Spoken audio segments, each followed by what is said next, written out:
Kur'anda qızların ərə getmə yaşı var. Neçə yaşdır o? Rüşd yaşıdır. Neçə? Rüşd. Rüşd nə deməkdir? Rüşd nə deməkdir? O deməkdir ki, bir qız ya da bir oğlan ona verilən sərvəti, malı xərcləyib ailəsini idarə edə bilərsə, o rüşd yaşına çatır. Diqqət elə, sonra fikir verin. Aha. Deyə bilərsiniz ki, müəllim, niyə konkret yaş göstərməyib? 15, 16, 17, Ha, orada var ki, həddi buluğa çatmış, yaşı yox, çatmış. büluğ başqa şeydir. O namaz yaşı ayrı. Mən rüşd yaşı deyirəm. Bu Nisa surəsindədir. Niyə konkret yaşı qoymayıb? Niyə qoymayıb? Çünki hər insanın rüşd yaşı fərqlidir. Çox Sevinç doğru. xanım 18 yaşında ailəsini idarə etmək yetənəyinə sahib ola bilər. Zəki bir xanımdır. Pulunu da xərcləyər, ailəsində çəkər, çevirər, dolandırar. Elə adam var 80 yaşı var, rüşd yaşına çatmır.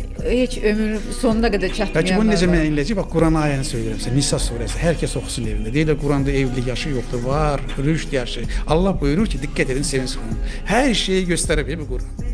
Deyir onları sınayın.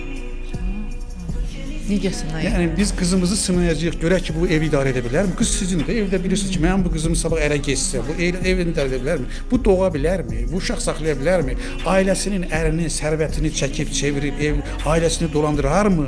Bunu sınamaq çətin bir şeydir. 9 yaşında, 10 yaşında, 12 yaşında, 13 yaşında, 14 yaşında qızın bunları eləmə imkanı yoxdur Yox, axı. əlbəttə yoxdur. Bax Allah deyir ki, rüşd yaşında ərə getsinlər. Rüşd yaşına çatdığında sınayın.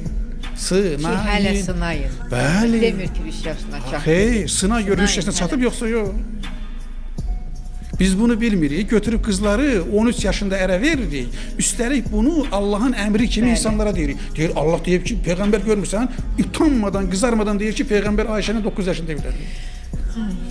Sevinç xanım, Allahın rəsulu, Allahın qoyduğu qanuna zidd hərəkət etməz.